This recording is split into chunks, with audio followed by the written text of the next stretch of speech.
Bharat, America, Australia, Japan సభ్య దేశాలుగా ఉన్న quad కూటమి విదేశాంగ మంత్రుల సదస్సు ఢిల్లీలో జరిగింది. సమావేశానికి భారత విదేశాంగ మంత్రి జైశంకర్ నేతృత్వం వహించగా అమెరికా విదేశాంగ మంత్రి మార్కో రుబియో, ఆస్ట్రేలియా విదేశాంగ మంత్రి పెన్నీ వాంగ్, జపాన్ విదేశాంగ మంత్రి తొషిమిత్సు మొతేగి హాజరయ్యారు. కేంద్రీకృత ప్రపంచ సరఫరా నెట్వర్క్లపై ఆధారపట్టాన్ని తగ్గించడం, ఇండో పసిఫిక్ ప్రాంతంలో ఆర్థిక భద్రతను పెంపొందించడమే లక్ష్యంగా క్వాడ్ దేశాలు కీలక నిర్ణయం తీసుకున్నాయి. ప్రభుత్వ, ప్రైవేట్ పెట్టుబడుల రూపంలో కీలక ఖనిజాల సరఫరా గొలుసును బలోపేతం చేయడానికి $20 బిలియన్ వరకు సమీకరించేందుకు ఒక ప్రతిష్టాత్మక ప్రణాళికను ఆవిష్కరించాయి. ఈ మేరకు భారత్, అమెరికా, ఆస్ట్రేలియా, జపాన్ సంయుక్తంగా క్వాడ్ క్రిటికల్ మినరల్స్ ఇనిషియేటివ్ ఫ్రేమ్వర్క్ను విడుదల చేశాయి.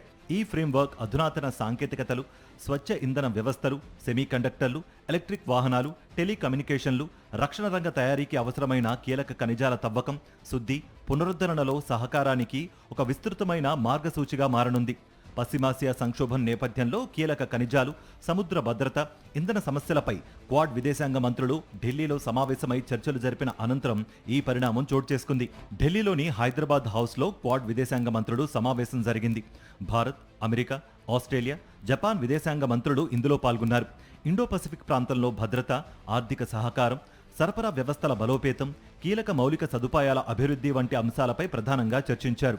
ఈ సమావేశంలో మాట్లాడిన భారత విదేశాంగ మంత్రి జైశంకర్, ఇండో పసిఫిక్ ప్రాంతం ప్రపంచ వృద్ధికి, స్థిరత్వానికి ప్రధాన చోదక శక్తిగా కొనసాగాలని ఆకాంక్షించారు.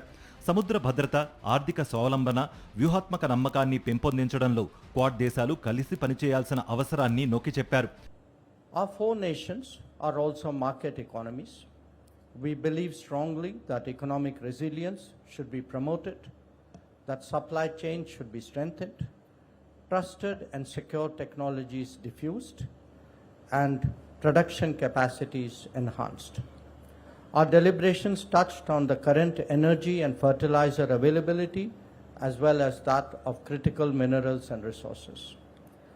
The goal is to intensify cooperation among ourselves while also assisting others. Quad కేవలం చర్చల వేదికగానే కాకుండా కార్యాచరణ దిశగా అడుగులు వేస్తున్న వ్యూహాత్మక భాగస్వామ్యంగా మారుతోందన్నారు అమెరికా విదేశాంగ మంత్రి మార్కో రూబియో. ఇంధన భద్రత, సరఫరా వ్యవస్థలు, కీలక ఖనిజాలు, సముద్ర రవాణా స్వేచ్ఛ వంటి అంశాల్లో క్వాడ్ పాత్ర మరింత కీలకమవుతోందని తెలిపారు. The Quad Critical Minerals Framework, which will guide each of us to leverage economic policy tools and coordinate investment to strengthen critical mineral supply chains, including in mining and processing and in critical minerals recycling. మరోవైపు వ్యూహాత్మక ఖనిజాలు, అరుదైన లోహాల mining, processing, వాటి సురక్షిత సరఫరాలే లక్ష్యంగా America, Bharat చారిత్రాత్మక ద్వైపాక్షిక ఒప్పందాలపై సంతకాలు చేశారు. Rare earth minerals global processing మార్కెట్లో చైనా ఏకఛత్రాధిపత్యానికి చెక్ పెట్టే ప్రయత్నాల్లో భాగంగా ఈ చారిత్రాత్మక డీల్ను కుదుర్చుకున్నాయి.